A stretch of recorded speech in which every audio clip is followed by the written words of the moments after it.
All right, good evening, everyone.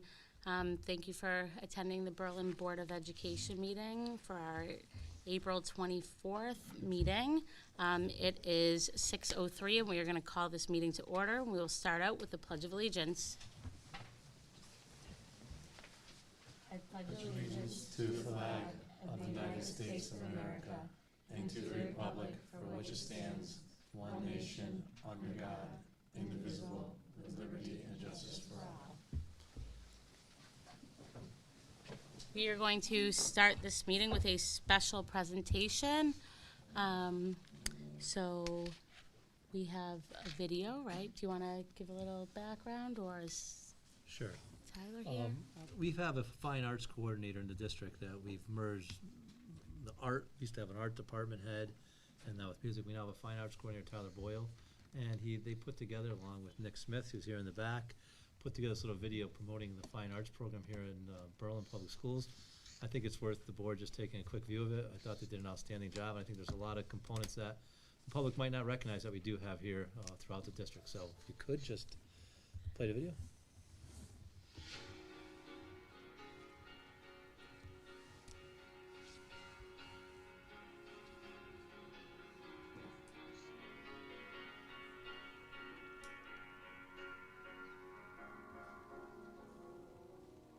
Welcome to the Berlin Public Schools Fine Arts Department.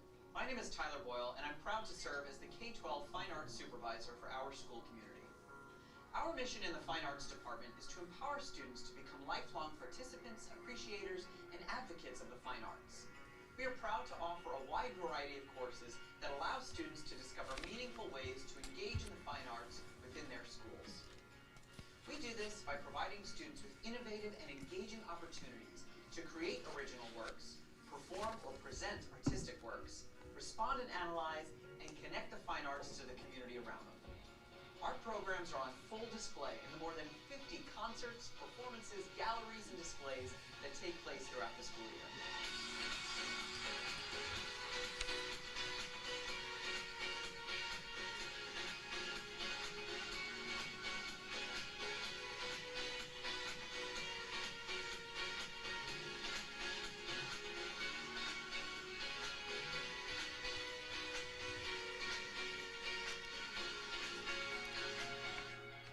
Our elementary programs encourage students to explore the arts by singing, playing musical instruments, or expressing themselves through a variety of visual arts media. Students enrolled in a music or art class at McGee Middle School are provided with several opportunities in which they can experience the arts. Our choral and instrumental ensemble programs allow students to grow their love for music by singing or playing instruments together with friends while developing their individual musical skills. Our visual arts classes offer students the opportunity to refine and develop new artistic techniques while building on their abilities to create visual presentations. The Berlin High School Music and Theater Arts and Visual Arts departments offer students the opportunity to refine their artistic technique in preparation for further study in college, application in career, or for lifelong participation. The choral and instrumental programs play an integral role in the school and town communities. Students are given opportunities to develop appropriate artistic techniques in the art of music performance while working together in a large ensemble setting. The visual arts programs allow students to explore several areas, such as drawing, pottery, or jewelry making, or focus on one particular field of study in a college-level pathway program. Finally, our award-winning theater program has quickly become a locally recognized program for educational theater excellence, thanks to our annual comedic, dramatic, and musical productions.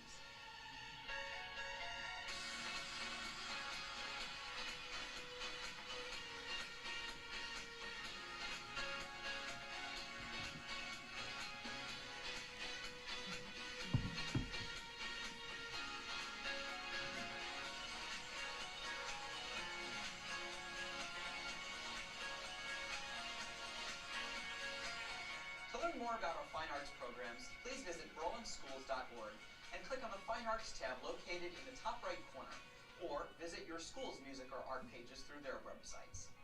Together, we can ensure that Berlin continues to be a place for academic excellence and artistic appreciation. I look forward to seeing many of you at our upcoming fine arts events.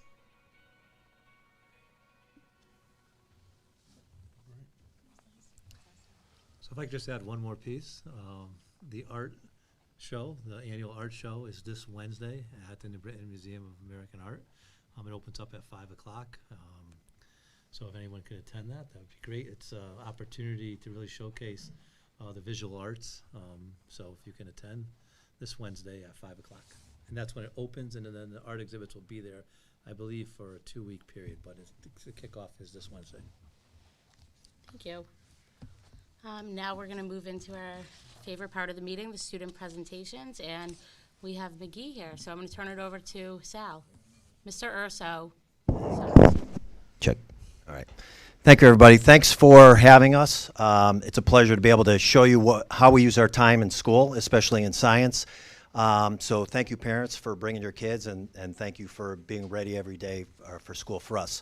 So I don't know if the board had a chance to look at the presentation or the monthly report that we sent on Friday, and it had to do with science. As you know, right now there's learning can be sort of a challenge with artificial intelligence is out there. You can Google search.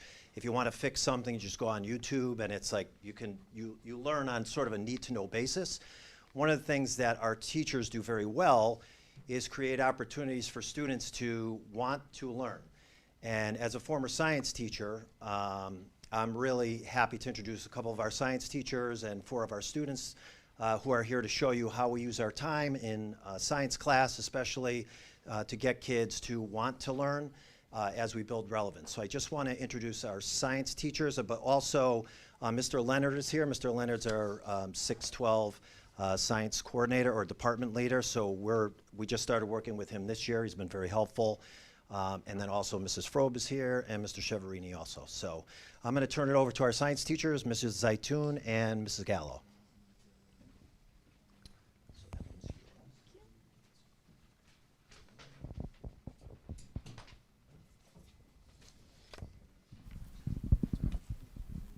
All right, so we chose to, this is on. You're on. We chose to share with you several projects that we've done throughout the year. We're going to have our students share a little bit about our mystery powder CSI forensics unit, and then talk about the chemical incubator design challenge, our bioplastics design, and then finally the science expo, which we just started and is going to culminate in basically like a science fair June 1st and 2nd. So we just wanted to give you a quick glimpse of each of these projects that we've done. It was really hard to pick just one. So we're gonna go ahead, boys, come on up. We're just gonna present as a group. If you guys wanna stand by Miss Gallo, we'll kind of split up Gallo and Zaitoun. There we go. So we're gonna start with Victor and Aiden. Yeah. Talking about the mystery powder. Oh, sorry. Okay. So Victor and Aiden are in my 8th grade science classes, and they're going to be talking about the mystery powder investigation. So what did you test for this project, and what was the problem you were trying to solve? We tested many different powders consisting of sugars, cornstarch, salt, borax, and washing soda. We tested these powders to see who stole the chemistry kit. We found who stole the chemistry kit by matching up the properties of the white powder in which the criminal left behind. Can you explain to us some of the tests that you conducted to catch the criminal? Certain tests that we did were sticking the white powder under fire to help reveal the property. Additionally, we also tested the pH of the powders by using an indicator solution, which helped us find out what the pH level was. Lastly, we did a solubility test in which we put the powder under or in water to see if it dissolves, doesn't dissolve, or affects the water in some way. What did you learn during this project, and what were some of your final conclusions? We learned how to identify different types of materials by testing out the properties of each powder. We also learned that even though some powders look the same, they were all very completely different powders that we had to test to identify.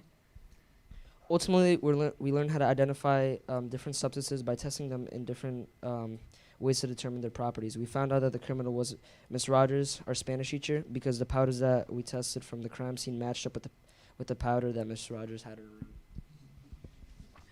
What did you enjoy most about this project? I enjoyed having to find out who the criminal was and what powder they left behind. It made our brain work, and we enjoyed spending some time with friends. I enjoyed this project because I got to experience doing things that I would not usually do at home. This was a cool and unique project that I enjoyed. Thank you.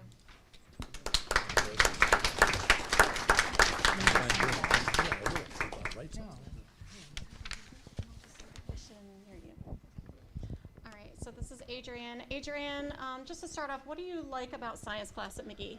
I really like science class because of the topics that we study. For example, we studied about creating bioplastics and also trying to solve what teacher stole a chemistry kit. And which project are you going to talk about today? I'll be talking about the Chemical Incubator Design Challenge. And what problem were we trying to solve? I was trying to solve what chemical reaction would best perform in keeping a crested gecko egg safe until it hatches. The gecko had to be kept warmer, so we chose an exothermic reaction which heats up the incubator. What did you test for specifically in the project? We tested different chemical reactions to see which one heated up and which ones cooled down. Then we experimented which different amounts of chemicals. Afterwards, we would see which one would have the required temperature to keep the egg safe. Good. So explain some of the important choices or decisions you had to make in this project. Like which chemicals did you choose to use, and which amounts did you experiment with? The temperature range to incubate the crested gecko was 21 to 25 Celsius, and the ideal temperature for the eggs was 24. The best reaction was the 25 milliliter of water and 2 grams of magnesium sulfate. The temperature of the water started at 13.7 Celsius and then rose up to 16.5. If the water were to be room temperature, 20 degrees, then it would be a perfect temperature of 24 degrees. This was the ideal temperature for the gecko. Ultimately, what did you learn during this project? I learned about the ways how exothermic and endothermic reactions work. For example, exothermic reactions, I used an exothermic reaction to heat up the inside of the incubator. Thank you. Matthew's going to talk about, there's some pictures of students doing the lab. We're using our vernier probes there to measure and record temperature during the chemical reactions. And Matthew's going to talk about our bioplastic engineering challenge. Before we get started with this, Matthew, what do you like about science at McGee? What I like about science class at McGee would be the labs that we do. A lab that I really liked was an incubator lab where you test the different liquids for the right temperatures for a certain egg. For example, a python, a lizard, and a turtle eggs. Another lab that I really liked was a flame test where you bent a paper clip and put a mixture or an element on and put the paper clip in the Bunsen burner and see what color it becomes. And the science project you're going to talk about today is engineering bioplastics. What was the problem we were trying to solve? The problem that I was trying to solve was to stop having as much plastic in the ocean as it is right now. Because bioplastic can decompose in a shorter period of time, it is unlike regular plastic. Regular plastic takes a long time to decompose and pollute the ocean. So what did we test for specifically in this project? I tested bioplastics to see the physical features of the plastics. For example, I tested for the density, tensile strength, and stretch test, and water resistance. When I was doing this lab, I had two different recipes. For the first recipe, I added 6.5 grams of potato starch, 9.7 grams of glycerin, and 5 grams of citric acid. The second recipe was 5.2 grams of potato starch, 5 grams of glycerin, 5 grams of salt. We found the second recipe was stronger. This is because we added less glycerin, and if we added more glycerin, it would have been more flexible. Okay, so ultimately, what did you learn during this project? What were your final conclusions? What I learned in this project is that there are many different ways to make plastic which is safe for the environment. And my final conclusion would be bioplastics can help the earth stop and slow down the amount of trash in the ocean from getting bigger. Thank you. All right, so finally we're going to talk about our Expo project. Oh, but before we do, these are some pictures of students at their lab stations making their bioplastics. So big idea, they got to choose their own recipes to test and modify to make the plastic better, stronger, more flexible, whatever quality it was they were aiming for. And this is a picture of their bioplastics that they made in Petri dishes. Can I just interject real quick? Sure. So, those are the new science labs from 1995. How do those compare to the ones you guys had last year? Oh, like my last room that I No, used to these be in? guys, like, Oh, so that guy, last those year's guys. Science labs, they need a little work, right? Are the 8th grade science rooms an upgrade from 6th and 7th grade? Yeah. For sure. Yeah. Plug for an upgrade, Sal, is that what Uh-huh. you were at the budget meeting, right? So we're ending the year this in 8th grade with the kids choosing their own projects, their own topics for our science expo. So we spent the year on chemistry, but we opened it up to physics, biology, earth science, anything that they found interesting. And they are going to be presenting, like Ms. Aitun said, on June 1st and 2nd, and everybody's going to be invited to come to that. So I'd like to ask Aiden and Victor what they chose for their topic and why did you choose it? We chose to code a computer to play tic-tac-toe. We are going to do this project through JavaScript. We chose this project because me and Aiden had a because me and Aiden were interested in coding. We had a we had like a coding little session in the past on different platforms, but this is the biggest coding project that we are going to be able to do. Adrian, would you share the expo project that you're planning to work on? Sure. So when I'm researching different types of spaceships and the different thrusters that are found inside, and my model will be an ion thruster. What I'm doing for my expo project is building a solar powered car versus a air powered car made out of CO2. All right, so the big idea is we really encourage students to choose something related to a passion of theirs. Like if you play drums, maybe you want to design your expo project around, experimenting with drums. If you're passionate about, these different types of questions, go for it. Follow your passion. As long as it's science related, we're game for it. We're here to support you. And they have a month or so to work on it. And last couple of years, their projects were amazing. It's so much fun. So we really would love for you to check it out. It's really, for us, it's all day. I mean, the students present during their class periods, Okay. 2 days in a row. So parents, they're invited and we send them a schedule ahead of time so they know what time to expect. And we have we'll have a sign-up sheet.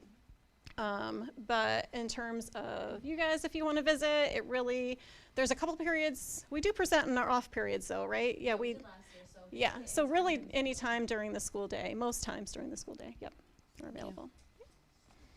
All right, thank you very much. Thank you. Do any board members have any questions or comments for the students? I'll just say it's great to see. I mean, I think we forget sitting up here sometimes all the activities that are taking place in school, and especially in the science labs. It's just a wonderful way to learn when it's something that you're interested in. The CSI project, I think it's really cool. Having watched CSI on TV for so many years, but it's just nice to see people interested and excited about science. So wonderful job.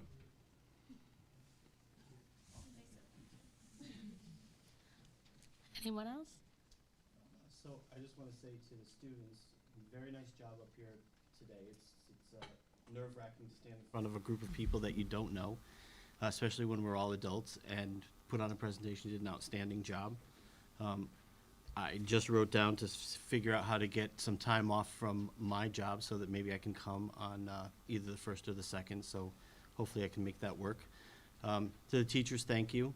Sal, I understand the plug and your timing is good because we were just talking today about how we make sure that we get our long-term plans vocalized and the needs. If you do stop by, we can share the difference between. No, I already remember the last tour. Yeah, I remember. They need it. So thank you very much. You did an outstanding job. Oh, and I'm not surprised that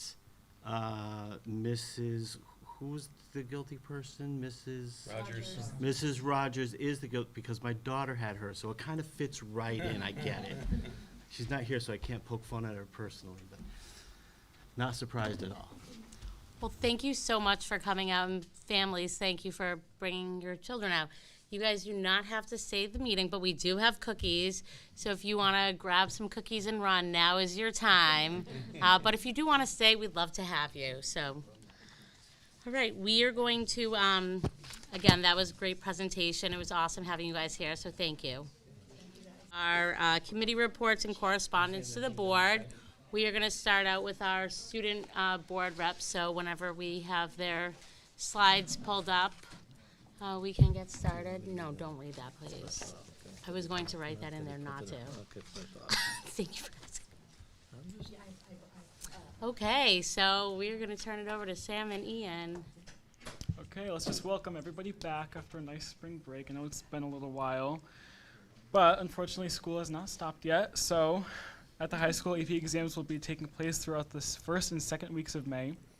An AP curriculum not only allows students to academically challenge themselves, but students are given the opportunity to be given college credit with a highly reduced price.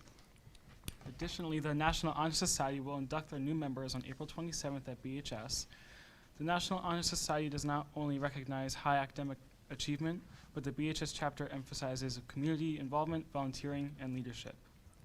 All right, and as many of you may know, this month is Autism Awareness Month. So in honor of that, actually today was the start of our Spirit Week. So at the end of the week, we are going to have a pep rally. But for the first day, we did wear blue for autism awareness. So I went around today and kind of snapped photos of people wearing blue, just to because it was really impressive how many people were wearing blue. It was awesome. And the lights actually outside of BHS are blue for this month, so I thought it was really cool. And additionally, Upbeat will be hosting their May weekend from the 12th to 14th. So this is the new spot, hopefully. And we're all really excited to go. And I know Ms. Patel's put a lot of hard work into making sure everything's all set up and that students are given so much information and with their parents' information. And it was a no-brainer for me and my parents. I'm actually turning in my form tomorrow. I did see your text. But yeah, so really excited for that.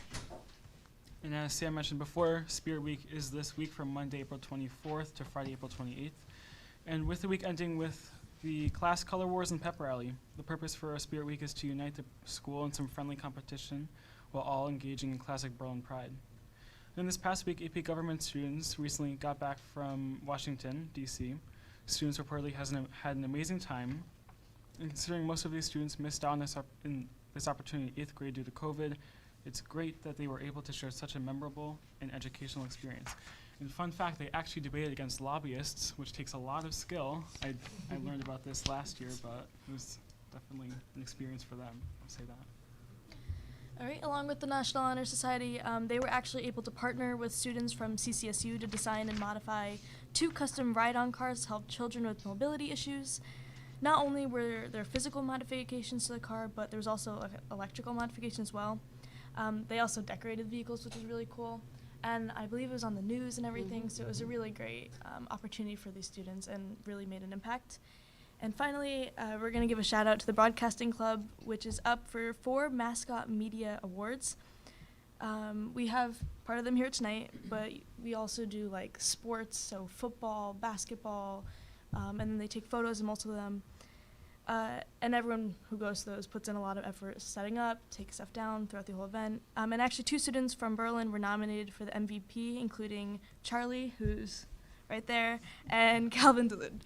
So I think voting closed today, but we'll see. Hopefully there's a good turnout with that. And that's all we have for tonight. Thank you. Do you guys have any plans for tomorrow? Is it tomorrow to bring anything but a backpack? I have no idea. I'm going on a field trip tomorrow. And I have a lot going on this week, so. I was really curious if Maybe. you guys had any good plans. Yeah, I don't know. People were saying sleds, kind of like a saucer, maybe. I saw somebody bring their younger brother into school. We have Hearing guidelines. We have guidelines. That will not be happening. Okay. No animals, no people. No I've seen shopping carts before. That's not happening either. We're Don't gonna look at worry. those rules again next year. Well, I hope you guys have fun tomorrow. Yeah. And you on your trip. All right. Anything else for our student board reps before I agree that the PowerPoint presentation, you set a high bar for whoever comes and fills your shoes after. We would love this. This is great. Yeah. And the other committees are not going to put together PowerPoints. Right. So we will start with the curriculum committee because Carrie has a PowerPoint ready to go.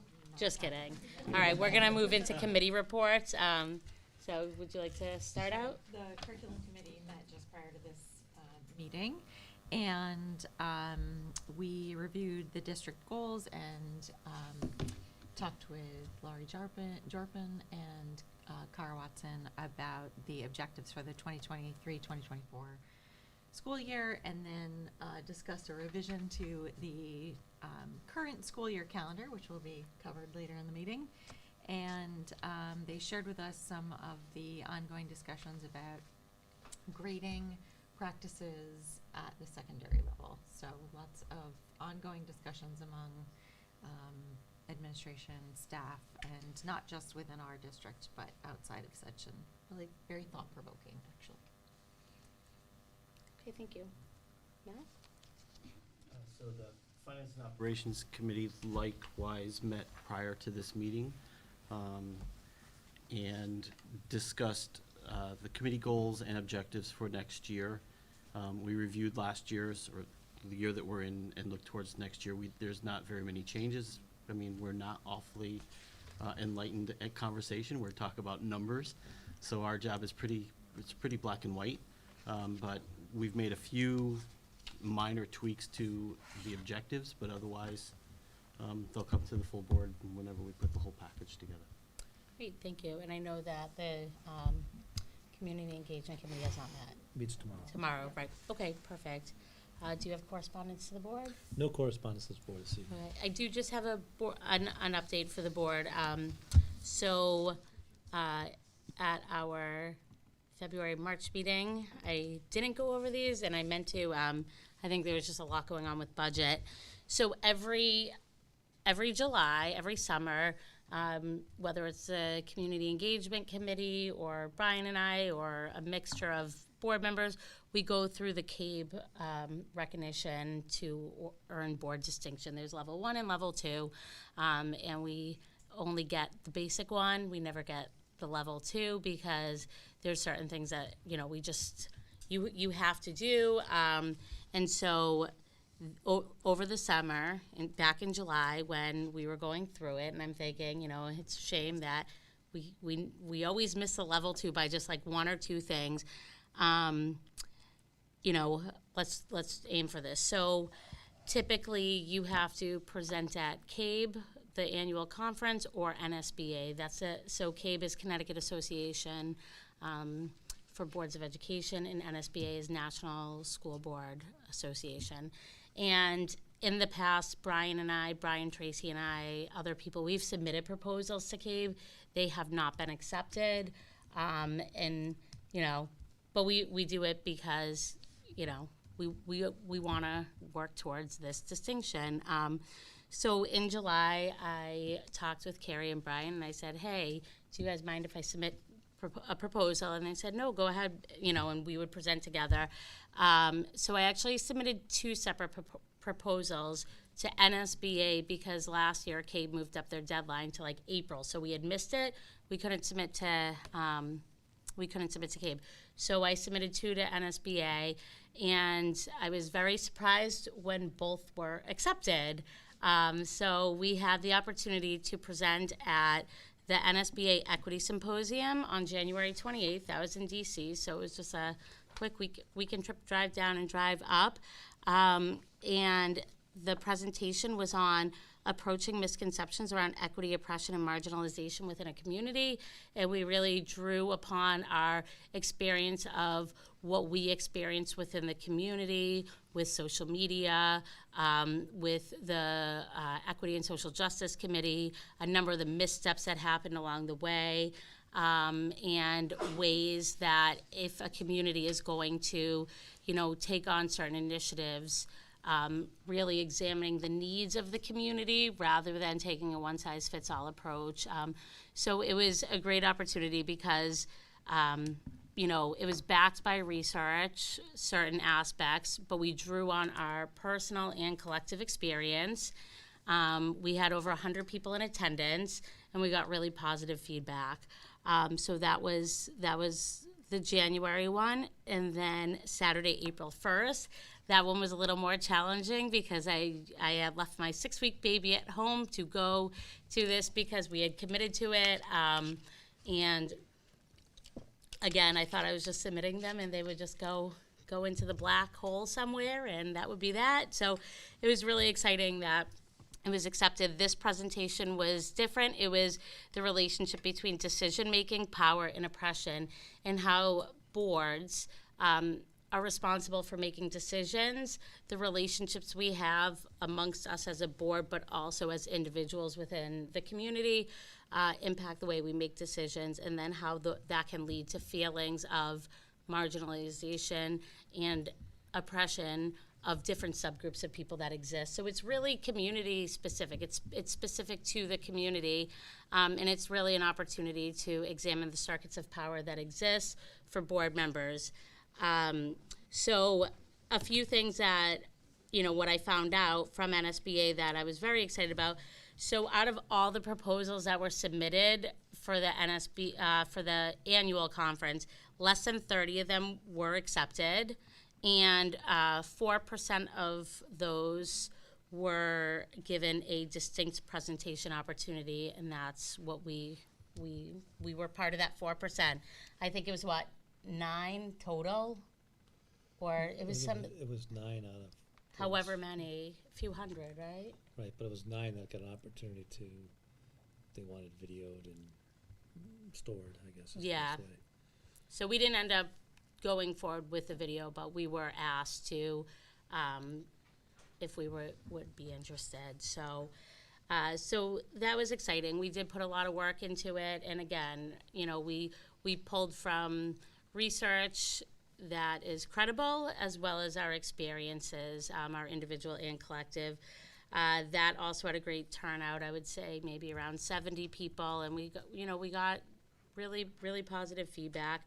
We also had the opportunity to attend a full day of sessions on Sunday, and I know that I think it is a testament to our level of commitment for our board, but also, it helped me grow as well as a board member. So I wanted to share that because it was exciting. It was great. It was a great opportunity to go represent our school board and, really collaborate with Brian and Carrie and have our proposals accepted. So do you want to share anything? I just think it was a unique experience both in Washington, D.C. as well as at the national conference. The National School Board, if you look at where things are now, there's been some split in the National School Board politically, and states that were part of it have opted not to be part of it. Even with that being said, we had well over 100, probably 160, 170 in D.C., and then, about approximately 100 at the national conference. Many questions by individuals after, thought that it was well received. I guess my gauge on that is not just the rating, but, being at the conference and walking around, people, with thousands of people recognizing you, coming up to you saying, I really like this, or I appreciate that you're willing to speak on that topic, and so on. So the feedback was great. Yeah, I'll just sort of echo what you've already said, which was, it was a really nice opportunity to be able to represent our town, our board, and our school system in sort of a national arena. I attend and present at conferences in my professional world, but in this role it was a really nice and unique way to engage in educationally relevant activities. I certainly want to acknowledge that some of what we explored while there, not just in our presentation, but in attending others, is there are a lot of difficult conversations within the field of education right now. So it's nice to be able to have other board members representing lots of different diverse communities come together and learn from from one another. So it was a really nice opportunity. I'm grateful to have had it. So thank you. Right, so, yeah, I just wanted to provide a brief update on that. And then the last thing, I just wanted to provide an update on, over the past few weeks, I attended a few classes at Berlin High School for their Project Citizen. I know Melissa did too. I know Mr. Kronk sent us all the email. Did anyone else go? I just wanted to share that it was such a great opportunity to go in, talk to the kids about serving on the board here in town. They had some really great questions. I went last Friday as well, and we were able to kind of talk about, issues that are school issues, district issues, like board issues, and really differentiate those two. You'd be surprised. There's a bunch of kids who don't know you exist, but now they do. So if you're getting inundated about certain matters, Mr. Kronk and I pointed them to you guys. But it was really, really awesome. It sounds like a really great project for the students. Melissa, do you have anything you want to add on that? No, I just think it was a great opportunity, and I know they talked to, a variety of different people within roles. It wasn't just Board of Ed. And also just hearing perspective, within Board of Ed, someone that's been on the board for a while, someone that's fairly new. So just giving the students the different perspectives, because as I said to them, I was like, I never thought, I would be sitting where I am today, but it's something you care about, something, you want to contribute and to help. So talking to them at that level, in their interests, was a great opportunity. Do you have anything you want to add to that? I don't know. You're good. I'm just speaking to Mr. Kronk being in the classroom. We've worked with various consultants over the years. One I just want to speak to is Heidi Hayes Jacobs, who's represented throughout the world as a curriculum expert. She teaches at Columbia. We've been fortunate to work with her. And one thing that she's stressed and impressed upon all of us is the authentic learning experiences and bringing in those real life experiences and bringing those that can better help students understand from the perspective of they live in that world. It's not just from a textbook. And I think that this is just one step towards that. So really appreciate giving up your time and others giving up their time. And I know that it was well received by students, speaking to Principal Eustace and also Mr. Kronk. So thank you. Yeah, students were awesome. It was really nice going in. All right, we are going to move on to the next part of our agenda, the audience of citizen. So if anyone would like to speak during this portion of the meeting, they'll be limited to 3 minutes. And if you come up, just state your name and address. Need a microphone.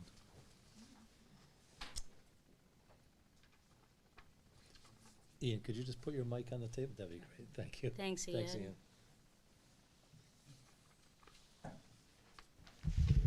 Thank you. Hello. Good evening. My name is Ruth Laro, and I live at 141 Four Rod Road. Okay. I'm here again to repeat the request that I made at the last Board of Ed meeting to send a letter to all parents and guardians of Berlin students, reminding them to make sure that their firearms are secured and stored safely. Before I spoke at the meeting in March, I emailed you a sample letter and have brought printed copies with me again today. I believe that there will be a discussion and possible vote, I'm not sure, I wasn't told, at this meeting, and I'm willing to answer any questions that you might have if I can. It is required by Connecticut law, Connecticut law, that people store their firearms safely if they have children living with them or visiting them, and I believe that Berlin residents need to be reminded of this. This reminder is critical, especially since there are now more guns than people in this country, and the leading cause of childhood death in this country is now due to gun violence. It surpassed motor vehicle accidents. In 2020, more than 4,300 young people died from firearms in the United States. As a comparison, the figure in the Netherlands for 2019 was 2. It's heartbreaking to imagine that it would take several hundred years for the Netherlands to lose as many kids to gun violence as we did in just 1 year. I'm sure that we all would like to think that we can do much better than that going forward. We're already doing active shooter drills in Berlin schools, and this is an attempt to shelter children from being harmed once a perpetrator is in the building. But if we also remember those who have firearms to store them safely at home, remind them to do this, that just might prevent a child from bringing a gun from home to school and causing a potentially deadly event. Sending this letter is reasonable and it's responsible. It may prevent a tragedy by protecting not only our children from a shooting, but also it will protect all of the dedicated people who work in our Berlin public schools. Thank you. I hope that you appreciate the gravity and the urgency of my concerns on this matter and will vote in favor of sending out the letter. Very important. Thank you. Thank you. And that is on our agenda towards the end of the meeting. I did So see it's that. not a vote, it's a discussion. Yeah, I wasn't sure what you were going to. Yeah, no, that's okay. Thank you. You're welcome. Would anyone else like to approach the board?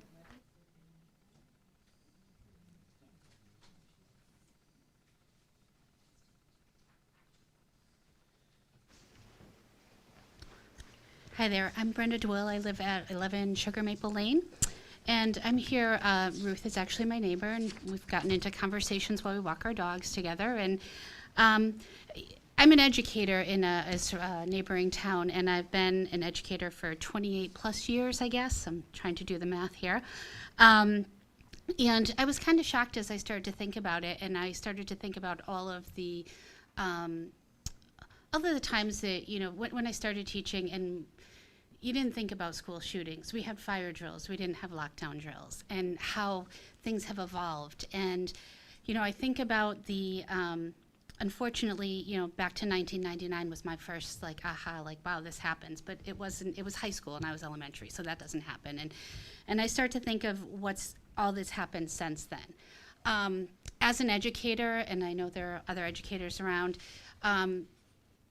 lockdown drills don't look the same anymore after Sandy Hook. I have not gone into a lockdown drill since without that thinking in my mind of what could happen if it were real and those kinds of things.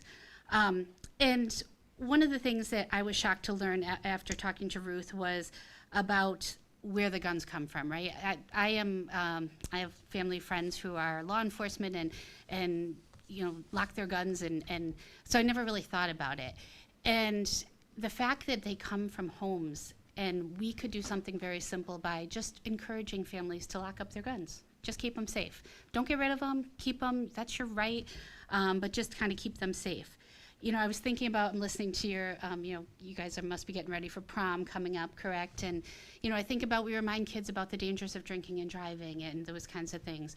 We talk about, you know, in September, I think, or October, fire safety. So we talk about, do you have a plan at home on how to get out of the house in case there's a fire, right? And we have kids practice that. Can we just remind people, lock your guns, just check and make sure, because if that's that one little thing that we could do to prevent one possibility of whether it be a school shooting, a community shooting, whatever it happens to be, I would just encourage you to give it some consideration. And again, right now I'm elementary. We always tell parents, we remind parents how they can help support their child at home in math and reading, and now really social emotionally. Just here's how you can support your child at home by just making sure that those things are put away. So thank you for your consideration, and thank you for what you do. And I have to echo I watch our board meetings in town. The presentation was great from the students, so nice job. Thanks so much. Thank you. Would anyone else like to speak? Okay. Moving on to the next item. We have a retirement at Berlin High School. Would you like to speak to that? Yes. We received a retirement notice from Susan Terrell, who's been a world language teacher at the high school for 37 years. To know Mrs. Terrell, she's very unassuming, does an outstanding job in the classroom. Be difficult to replace Mrs. Terrell, and I just want to thank her for 37 years in the Berlin Public Schools. So thank you very much, Mrs. Terrell.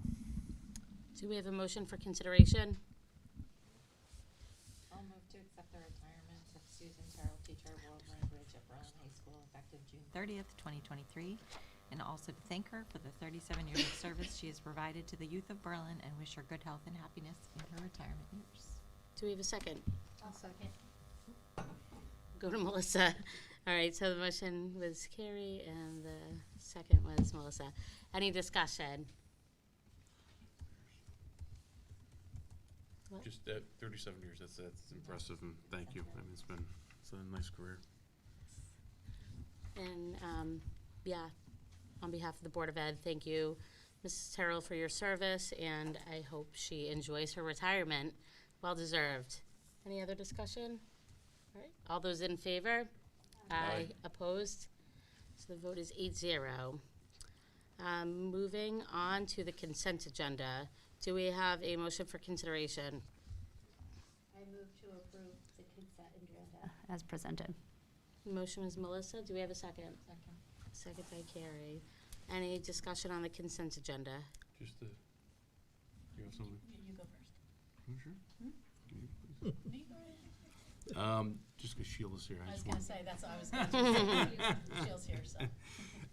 Camp Jewel, it looks based on, is that the actual picture or is that like a Photoshop picture? That's an actual picture? Jeannie and I had the opportunity to go to Camp Jewel last month, and it is.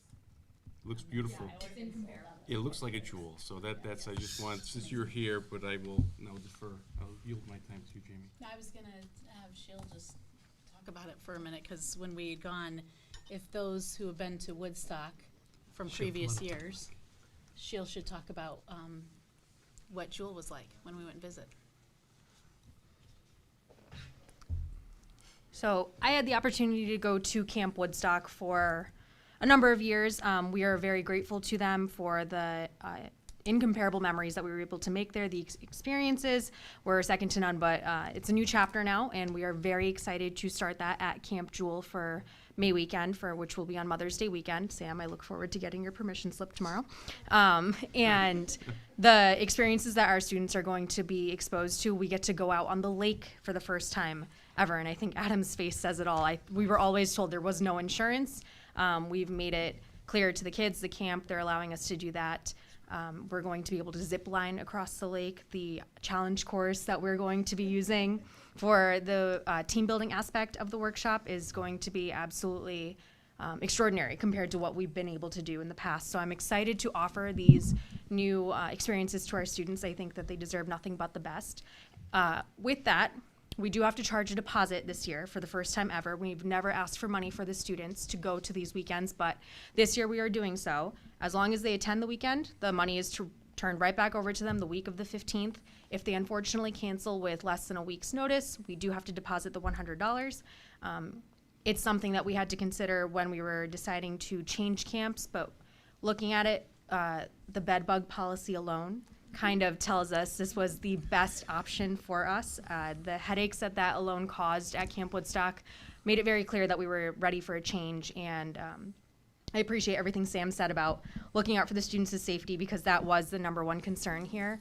And I'm sure that the families of our students are going to be very thrilled to hear Camp Jewel's policy on how they handle bed bugs to prevent them from ever being an issue.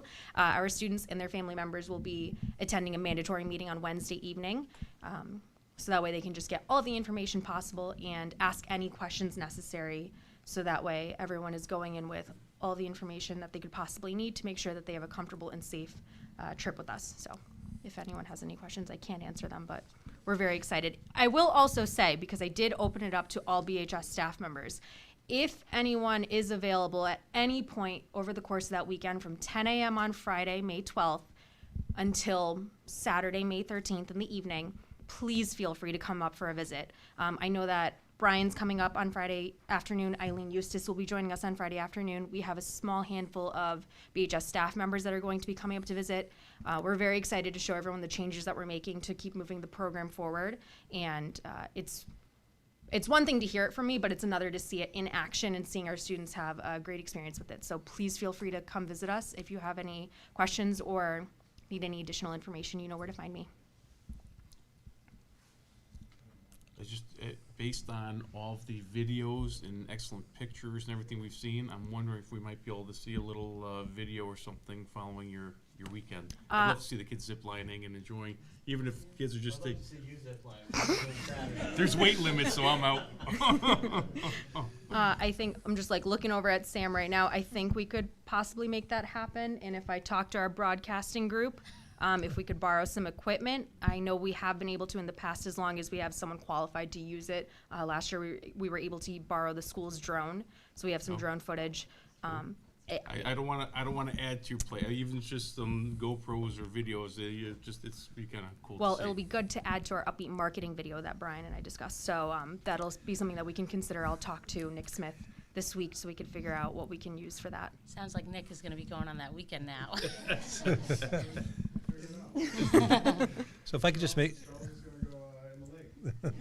No, we don't go in the lake. We just go boating on it, or we go zip lining over it, but we don't go into it. Just a Right.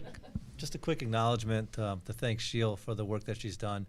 The opportunity we've had at Camp Woodstock for a number of years has been absolutely fantastic. But I think at this point, we needed to make a change. We made our best efforts to make Camp Woodstock work. And, the last trip, we still had some issues that, I thought Sheil did a great job working through. And to thank Jamie for her time with Sheil, looking at these various camps. And yes, it's a little more expensive, but I think you can see the excitement with a new venue and new opportunities that brings. So thank you for the work, and I think it'll be a great weekend. So thank We you look very forward much. to it. Thank you. Thank you. Any other discussion about the consent agenda? Okay, we'll move to a vote. All those in favor? Aye. Opposed? 8-0. So we're going to go ahead and talk about the status of the Board of Education adopted budget for 2023-2024. So Brian is going to provide us an update. So at this time tomorrow is the referendum, the town referendum. At that time, the vote will be for the town budget and then for the Board of Education budget. At that time, the Board of Education budget is moving forward at a 3.0% increase. As all of you know, it was raised to 5.82 from my budget that came in at 4.87. And after discussion between the joint committee meeting where you had the town council as well as the Board of Finance, it was determined that a 3.0 is what was passed to move forward for the first referendum. I don't know, we have produced the same document that all of you have seen. I won't spend time going over it, which gives a list of potential cuts. And when we talked about that last time, we said based on where our budget ends up, we'll have an additional conversation about what cuts should take place to achieve that whatever number we do receive. I think the understanding is though a vote of no, and then you have to either vote no too low or too high. That part there will determine what gets set by the town council and the Board of Finance moving into the second referendum. So we will see after tomorrow evening where that sits, and then based on where the number is, looking at what potential reductions we need to make. So I don't know if anyone wants to add anything else. I know, Julie, you've been involved in the budget process Yeah, with so various first town off, I officials. just want to thank, Brian, your team, and all the board members for all your work this budget season. I know it's a lot. It's a lot of time and effort, conversations, meetings, subcommittee meetings, and it's a lot of time from everyone. So thank you, everyone, for that. And, I think we did a really good job at looking at Brian's proposed budget, having a lot of discussion, really considering, the needs of the students in the school district, and then doing our best to advocate. I appreciate that everyone had, the opportunity to voice their opinions, concerns, bring things forward. And so I do just want to thank everyone. I feel good knowing that we are a board that's committed to providing the best possible education to the students in town, regardless of whatever chatter is out there about the board doing this or not doing that. It does get a little frustrating because we are volunteers. We're putting all this time into it. And so, I appreciate all of you and the process that we have engaged in over the past 3 months to get to where we are. So I know I will be going out and voting tomorrow, and I hope to be at the town hall as polls close, so I can report back to the board and just let you know where everything landed. Does anyone else have anything they want to say? If I could say Yeah. one more piece. I think it's just important. I want to go on record because I've been on record by numerous people saying what I'm saying is what the budget should be and what will work. Just for the record, a 3% budget increase does not work without making cuts. So I know this is recorded, it's broadcasted, it does not work. So people in the public that have claimed that I've gone on record saying a 3% budget would work, it doesn't. The document that was produced by myself and members of the administrative cabinet shows what cuts would necessarily be recommended if we were at 3%. Also, a 3.2% budget does not work. The budget that was recommended to maintain staff on my budget was 4.23. I just want to make sure that the public is aware that is the number that would maintain all staff that are listed to be reduced because of a budget below that number. So I know that in various meetings, people have said that, you know, this is a number to superintendents, this number. The number that I'm saying, which was on my first budget document, in the stacked bar graph, is 4.23%. That maintains staff. So I hope that people recognize that now. If there's any further questions, I'd ask that people either would call me or email me, and I'll be glad to have conversations with them. I thank you for that. Would anyone else like to add anything?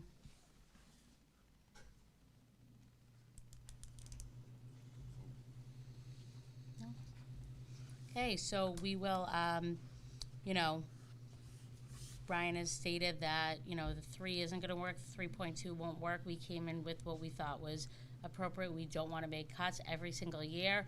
We have to keep cutting and cutting and cutting, and there's so much less to cut from at this point. And it also worries me, looking at next year's budget, just in our F&O committee meeting, said, so what are we gonna do for next year now? Like, we just keep taking away, until there's really nothing, not much more, not too many options.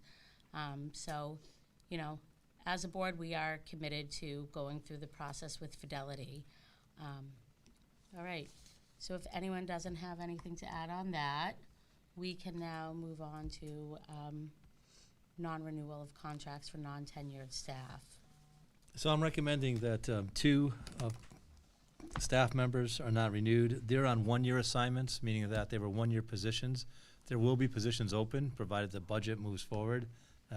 So the 2 teachers listed here that will not be renewed are Sarah Britton and Melissa Dresko.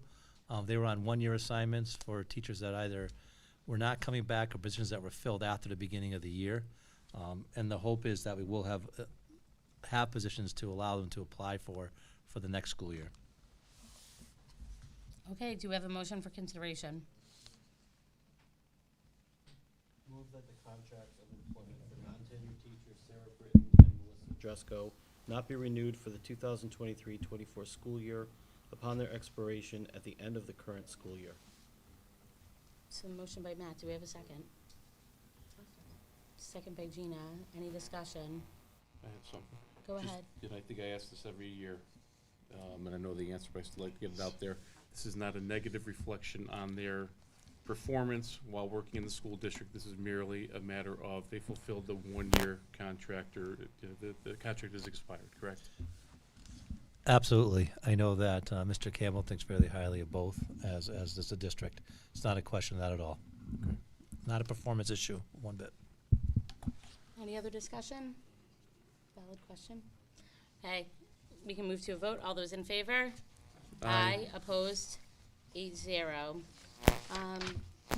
Okay, so the state healthy food certification statement for July 1st, 2023 through June 30th, 2024. Every year at this time, we go through this. It's always on our agenda. Do you have anything you would like to add, or? Okay, do we have a motion for consideration? We can discuss it during the discussion. Yeah. One at a time, yes. Yeah, I already asked that. Yeah. I'll make the motion. I'll Okay. move that pursuant to Connecticut General Statute, Section 10-215F, the Berlin Board of Education certifies that all food items offered for sale to students in the school under its jurisdiction and not exempted and not exempted from the Connecticut nutrition standards published by the Connecticut State Department of Education will comply with the Connecticut nutrition standards during the period of July 1, 2023 through June 30, 2024. This certification shall include all food offered for sale to students separately from reimbursable meals at all times and from all sources, including but not limited to school stores, vending machines, school cafeterias, culinary programs, and any fundraising activities on school premises sponsored by the school or non-school organizations and groups. Do we have a second? Second, so motion by Adam, second by Carrie. Any discussion? And just to clarify, these are the same motions that we adopt each year, correct? Yes. Yes. No changes. Okay. Any other questions, comments, discussion? Okay, all those in favor? Aye. Opposed? 8-0. Okay, we have another motion for consideration. I move that the Berlin Board of Education will allow the sale to students of food items that do not meet the Connecticut nutrition standards and beverages not listed in section 10-221Q of the Connecticut General Statutes, provided that the following conditions are met. 1, the sale is in connection with an event occurring after the end of the regular school day or on the weekend. Number 2, the sale is at the location of the event. And 3, the food and beverage items that are not food. 3, food and beverage items are not sold from a vending machine or school store. An event is an occurrence that involves more than just a regularly scheduled practice, meeting, or extracurricular activity. For example, soccer games, school plays, and interscholastic debates are events, but soccer practices, play rehearsals, and debate team meetings are not. The regular school day is a period from midnight before to 30 minutes after the end of the official school day. Location means where the event is being held and must be in the same place as the food and beverage sales. So motion by Adams, second by Carrie. Any discussion? Okay, we can move to a vote. All those in favor? Aye. Opposed? 8-0. We are moving on to the fiscal management, another thing that comes up every year at this time, correct? This is a little different Yes, this year. okay, A little it's different different. in this year. We're very fortunate to have Sandra Crispino, who will be our new payroll person at the Board of Ed. Sandra will be taking Doreen Guy's position. Doreen has been here for a number of years. We announced her retirement. Sandra came to us, or came to Eileen, I should say, at the high school. And she worked at the high school as a clerical / bookkeeper at the high school. She's been working with Doreen for the last 3 months or so to learn the process, and the thought behind that simply was, you know, our payroll is that important that it's accurate and the person knows how to do that payroll inside and out before Doreen goes on retirement. So we need to make these adjustments. Typically, you see Doreen's name here, and that's why you see Sandra's name here now. Okay, and we have to do each motion separate, correct? Or separate? Yes. Yeah, okay. All right, number 1. Move that Katie Amenta and Sandra Crispino be designated signers of the Berlin High School Enterprise Fund. Second. So motion by Carrie, second by Adam. Do we have any discussion? All those in favor? Aye. Opposed? 8-0. Move that each principal and Sandra Crispino be designated signers of the Berlin Public Schools Activity Fund. Second. Motion by Carrie, second by Adam. Any discussion? Okay, all those in favor? Aye. Opposed? Okay, that's 8-0. Move that Brian Benigni and Sandra Crispino be designated signers of the Cafeteria Fund. Second. So the motion was made by Carrie, second by Adam. Any discussion? All those in favor? Aye. Aye. Opposed? The vote is 8-0. Final one. Move that Ashley Dorsey and Sandra Crispino be designated signers of the BOE programs. Second. So the motion was made by Carrie, second by Adam. Any discussion? Okay, all those in favor? Aye. Opposed? 8-0. All right, now we are going to, thank you everyone for that. We're moving into the policy review revision, the second reading for policy 3323 purchasing. Do you want to talk about it, or would you like me to? I could speak to you. Okay. It's just that we're asking really to move the threshold from 10,000 to 25,000, which is more aligned with the town. I think that over time, the purchasing ability of 10,000 to be moved to 20,000 makes more sense and allows things to move much quicker in that manner. All right. Do we have a motion for consideration? Move that the board adopt revised policy 3323, purchasing as presented. So motion by Matt, second by Gina. Any discussion? Okay, we'll move to a vote. All those in favor? Aye. Opposed? Okay. Would you like to speak to, Yeah, sure. Just simply, this was a charter revision question back in November, and it failed in the referendum. The town went on to pass it from 10 to 25,000. It's just a matter of principle. I think people said no, so that's all. anyone have anything else they'd like to? We already had discussion. We did, right? Okay, sorry. So, Yeah. Took the vote. Okay. All right, so that vote is 8-1. 7-1. 7-1, yes, because we're missing someone. Sorry about that. All right, now we're moving on to the proposed 2024-2025 school calendar and establishment of BHS graduation date for 2025. We're all looking forward to talking about the survey. Yes, so I have the survey results for here this evening. So the parent survey, 81% were in favor to starting the school year later and ending later, the week later. 19% of the parents were in favor of keeping it as such, which is starting earlier and ending earlier. And the staff, we had 88.7% were in favor of starting later and ending later, and 11.3 obviously were in favor of keeping it as such. So that's how the survey data showed. And I did get, I know Adam commented earlier right away, in making the survey, if you ask me to do this again, I will definitely put in dates and times, not just so that people knew. The ending date. Right, the assumption was kind of that if you start later, you end later, but people wanted to know, I think, exactly. So we'll definitely put dates in and maybe a little calendar next time, if you ask me to do this, so I apologize. Okay, do we have a motion for consideration? I'll move to adopt the 2024-2025 Berlin Public Schools calendar as proposed and set the 2025 Berlin High School graduation date for Friday, June 13th, 2025. Do we have a second? I'll second. So motion by Carrie, second by Gina. All right, any discussion? Friday the 13th. That was gonna be mine. That's the Friday. Good luck, guys. I should put the date. No rain on Friday the 13th. All right, we can move to a vote. All those in favor? Aye. Opposed? All right, 8-0. All right, moving on to the proposed revision for the school calendar. So looking to revise the 2022-23 calendar for this year, based on number of snow days, which I don't think we're having any more snow days at this point, students would be attending school on Monday for a half day on June 12th. That's their 181st day. We've had this discussion with boards in multiple years. Having the conversation, I'll put the parent group out there, parent council. Many parents said, to have my son or daughter go to school for half a day on that Monday, I probably wouldn't send them anyways. Not to say that's correct or not, but that's what was said.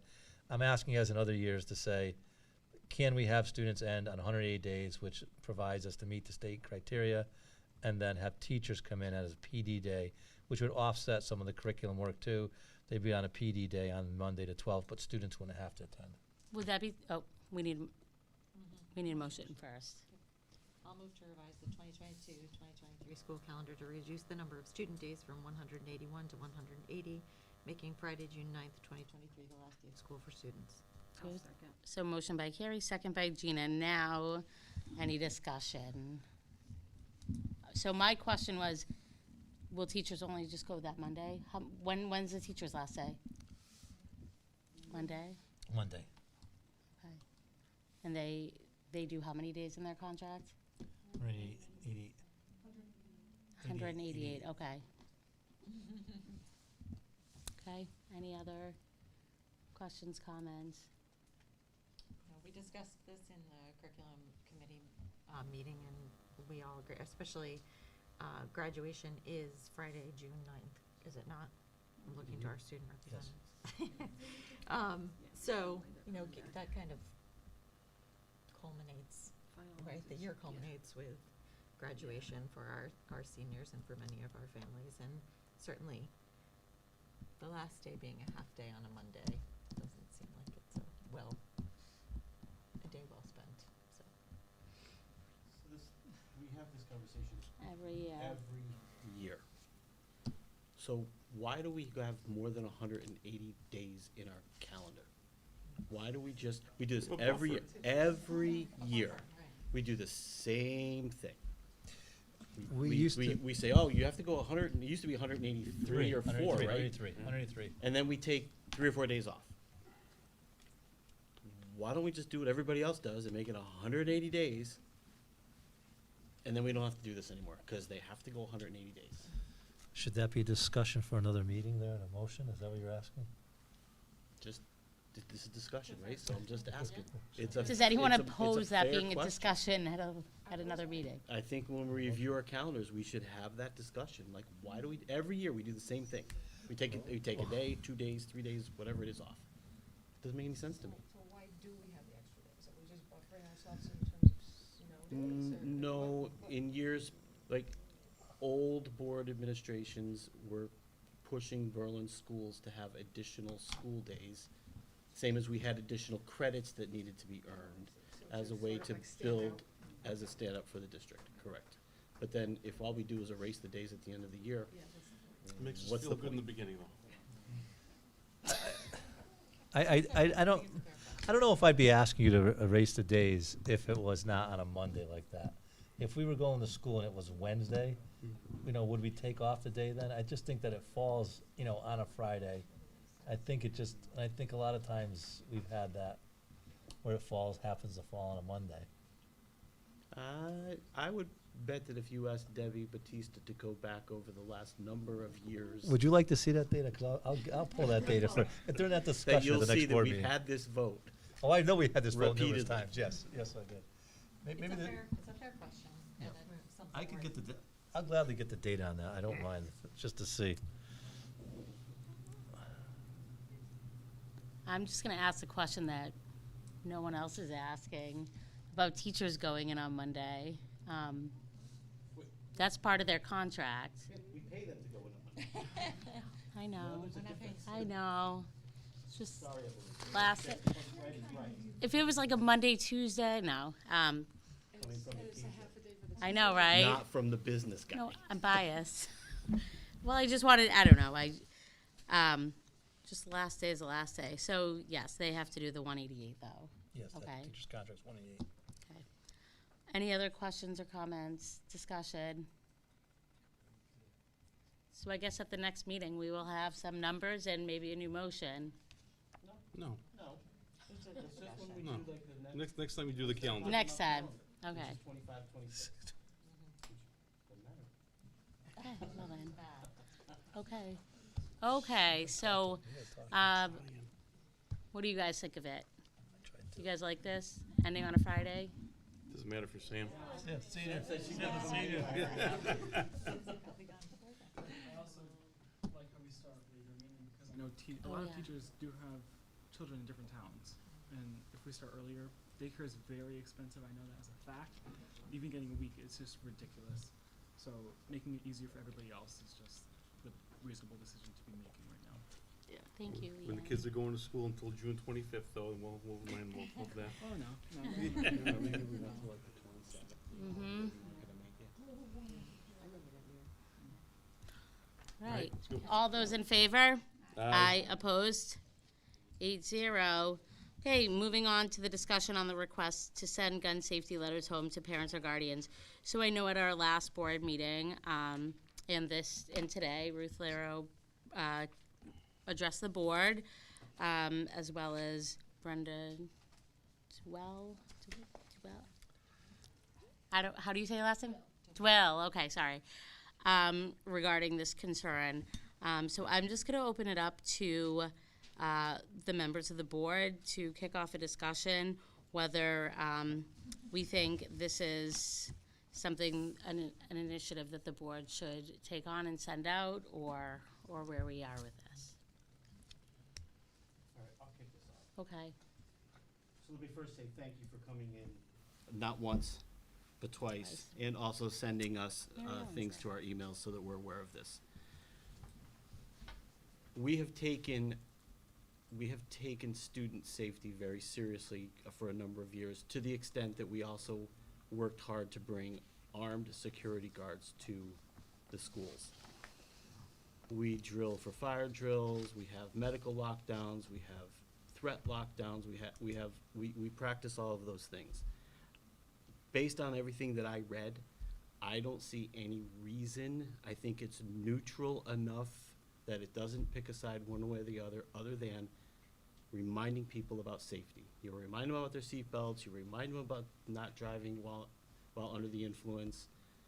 I personally don't see anything wrong with this going out to our student parents as a reminder of gun safety.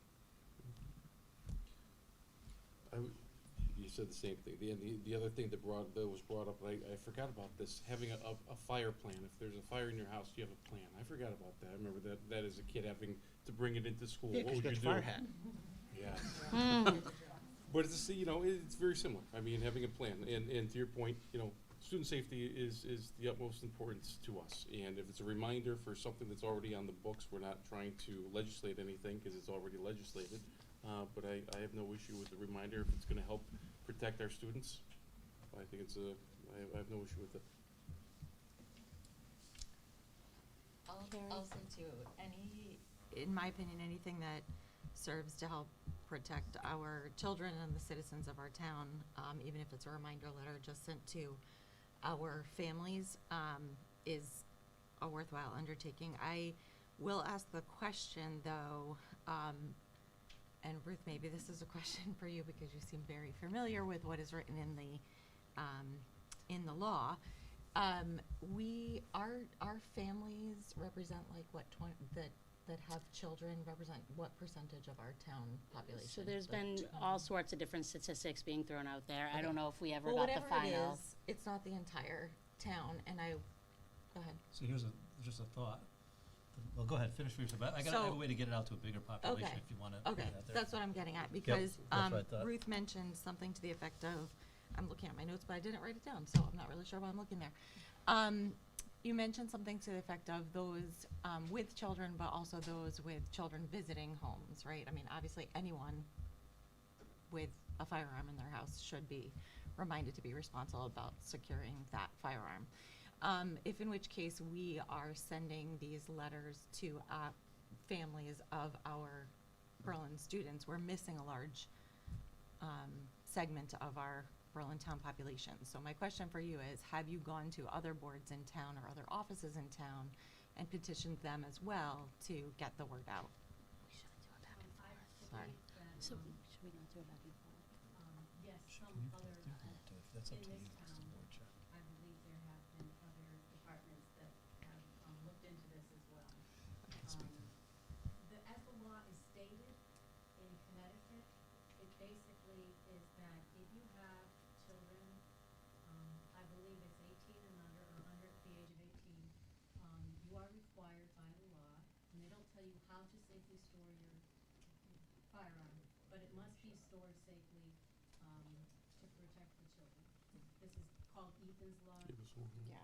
It also, in that law, it also says to any home where children may visit, the law pertains to them as well. So say you have, a new school year, send out the notice.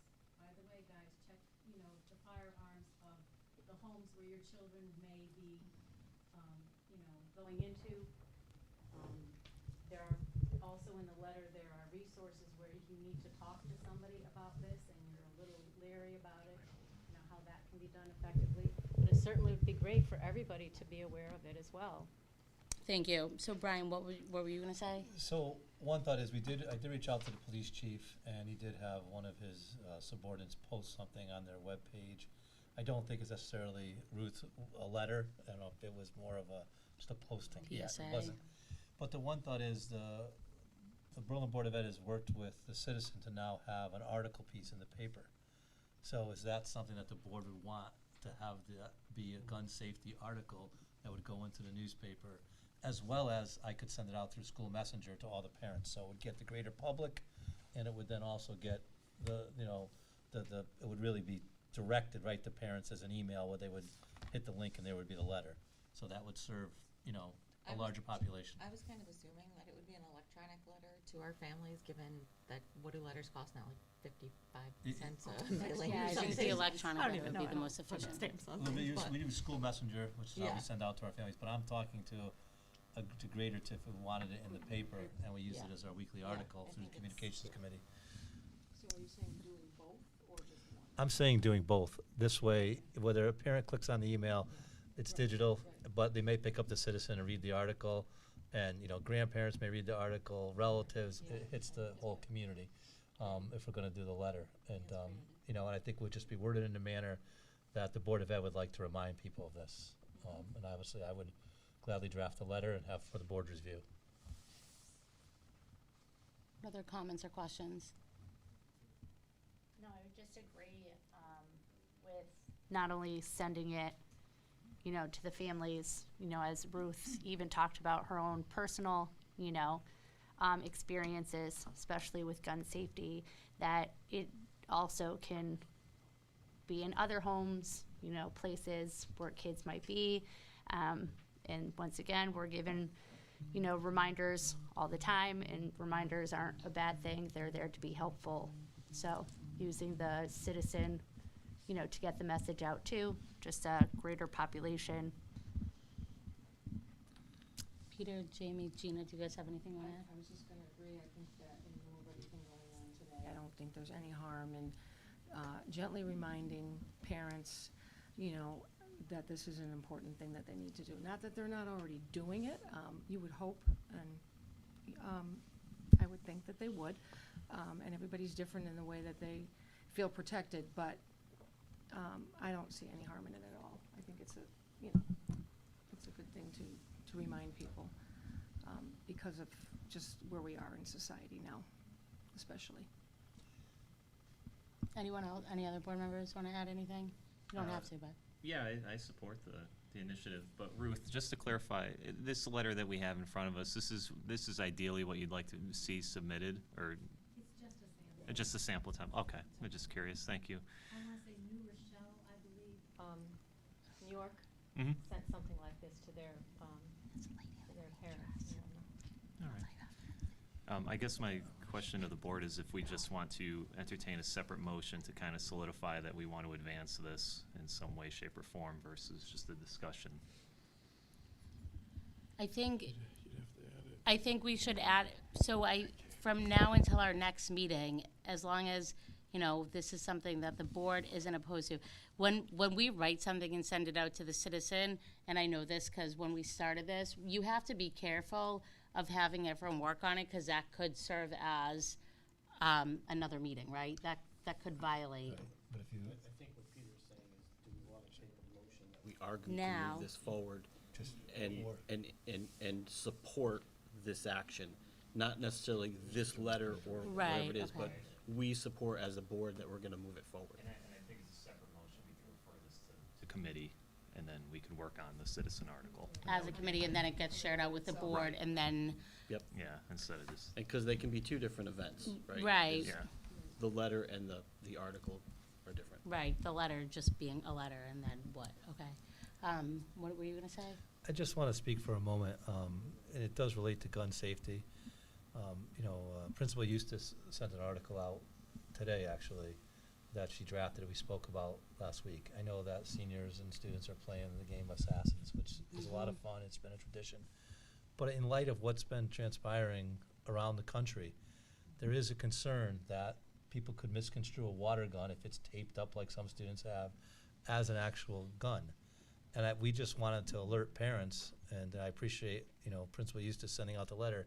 We don't want to take away, you know, a fun event, but we want students to also be aware of the safety concerns that could be if someone misconstrues a water gun as an actual weapon. You know, students know it's not supposed to be in school, there are parameters, I understand that, but not everyone in society is aware that you're playing the game, and you're playing it outside of the school arena and outside of the Berlin community and other places. So, you know, I think it's important that we draw people's attention to it and everyone's concerned, just for the sake of the safety of everyone. So you know, we're not trying to take away everyone's fun. We just want you to be safe. So I just think it's important to talk to that. Ian and Sam, do you guys have anything to add? We were discussing Yes. about the letter and all of that kind of, all the safety procedures. Besides the letter, I think we can expand upon that and go further. And we can actually bring it to the schools.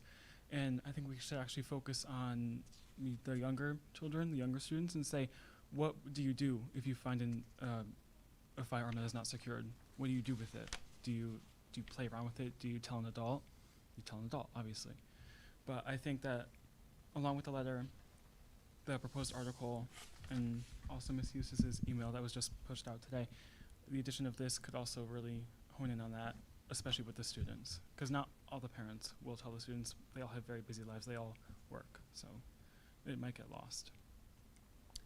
Yeah, and it's funny that you say that, because I was thinking, I was wondering, have any students done a capstone on this topic that you know of?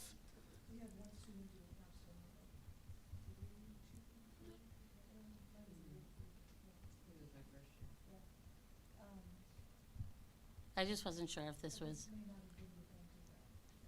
yeah. I was just thinking about, the student involvement, and if there was anything we could kind of pull from to, make it a little more student-centered at the same time, right? Because what we do, we want to make sure. But, anything else? I was just thinking, just to kind of piggyback on what Ian was saying, we have DARE officers in our schools. We have school safety officers, are they called school safety officers? That's what it sounds right. Resource School security officers? Is the resource yeah. Yes. No, do we have SROs? No. We don't have SROs. We have one SRO at the high school. Okay, but in terms of the younger We have DARE students, they officers. have DARE officers who could also talk to them about that, and that might be a nice way to kind of bridge that. Do you know if, they do bring those topics up? Is that part of the DARE curriculum or anything? I'm gonna defer to a former elementary principal for that, Lori Jerpin. DARE, do they bring up gun safety at the elementary? I don't think it's in a. I don't remember talking about that. I have a meeting with the chief though this week, and it might be worth, the police officers do go into the schools and walk through them, to even see if you'd schedule some time where they'd go in, even for 10 minutes, and just speak to the students. I think at on every gun school it safety. would be. I'm sorry. I think at every school it would be worthy to do that. Yeah, okay. I think in terms of the DARE program, DARE program is not what it was when I was growing up. It wasn't just about, it's no longer just about, drug use, right? But making good choices when you, to Ian's point, when you do, if you do come upon a firearm, what do you do? Officers are generally very good about telling you what the steps are in terms of responding to a certain situation or circumstance, so. Yeah, I think have it's also relationships. important to leverage other stakeholders in our community to bring in other expert voices, not Right. just the board. Who on here is confident in saying we are an expert other than, So another thing I was kind of thinking of, would it be worth, trying to engage other people to send out a joint letter, whether it's the board and the police, or should it just be on behalf of the board? I've spoken to the chief about, writing a letter and having him send it out, and what I got was, a web posting that they post on their website. So I think that's where he was thinking about the letter. So I don't know if more than the Citizen. I think the Citizen does hit a large population. Mm-hmm. I think that's a. So do we want to entertain a motion? You need to add it to the agenda. Okay, we need a motion to add it? Yeah, No. add item. Okay. Got a motion. Do we have a motion What are we adding? to send a letter? Just only for the letter? It, And one to put the article in the Citizen. Forward this issue to the Communications Committee to draft an article for the Berlin Citizen. I have to add that? We have to. You're right. All right. Go ahead. Where's Tim, Tim when you wanna- need wanna him? add it? I make a motion to send the gun safety letter out to the public. I don't know how to phrase the motion really. Yeah, actually, let me. I make a motion to amend the agenda, Yeah. adding let's call it H1 and H2. H1 being to add a motion to approve the superintendent to send a letter to the homes of our students relative to gun safety. And second, which would be H2, to, what is the word that I want? Refer. Refer the gun safety issue to the community engagement committee to create an article to be submitted to the Berlin Citizen. Do we have a second? I'll second it. So the Good luck motion by with that in Matt, the the Vegas. second by Adam. Thank you for the clarification and help, Adam. Now we can open it up for discussion. Nope. No, these Oh. are, this is just to add to the agenda. Oh, to add it, I'm sorry. Put the motion. Now, wait, we have to vote on need it. to vote We to need a add. vote. You need two-thirds Now we vote. need a vote to add it to the agenda. All those in favor? Aye. Opposed? 8-0. Now you can take them individually. I second it. Adam. So now what? So now, I'll make a motion to approve superintendent sending a letter to parents regarding gun safety in the households. Do we have a second? Second by Carrie. So motion by Adam, second by Carrie. Any discussion? My question is the letter that's going to parents, is it gonna be the same going in the Citizen? And then what we're referring to the committee to work on it versus two separate things? So the letter is the letter to go to the parents. The same letter can be part Got it. of the article that goes to the citizen, but it may not be. Okay, so the committee is only addressing the citizen component, and we are letting him take Correct. on the letter, and it will probably come, okay. Any other discussion on that motion? All those in favor? Aye. Opposed? 8-0. Do we have another motion? I'll make a motion to refer the gun safety issues to the Community Engagement Committee for discussion with regard to potential article for the Berlin Citizen. Motion by Adam, second by Carrie. Any discussion on this? Any committee members want to weigh in? Okay, we'll move to a vote. All those in favor? Aye. Opposed? Okay, 8-0. Thank you, guys. Thank you, Peter, for suggesting that. And thank you for the discussion. Okay, there'll be more coming out about that then. So moving on to contract ratification, the Berlin Association of Head Custodians, we need to enter into executive session to go over this. So do we have? Just Brian and Denise. So the superintendent and director of human resources, Denise Parsons. Do we have a motion for consideration? I'll move that we move Oh, into an yeah. executive session for the purposes of contract ratification, invite in superintendent of schools and Denise Parsons. Do we have a second? Second. Do we need them? Yep. To go, okay, all those in favor? Aye. Opposed, 8-0. So the motion was Adam, the second was Matt? Okay, we are gonna go into executive session at 7:37. Thank you, everyone. Thank you. All right, so at 7:49, we came out of executive session. Do we have a motion for consideration? I move to approve the tentative agreement between the Berlin Board of Education and the Berlin Association of Head Custodians for a period of July 1, 2023 through June 30th, 2026. Any discussion? Okay, let's move to a vote. All those in favor? Aye. Opposed? Okay, 8-0. We have one final agenda item. Motion to adjourn. Do we have a second? Who's second? Jamie? Melissa, okay. All those in favor? Aye. Aye. Opposed? 8-0. Meeting is adjourned at 7:50 PM. Thank you, everyone, for a great meeting, and we'll see you next month.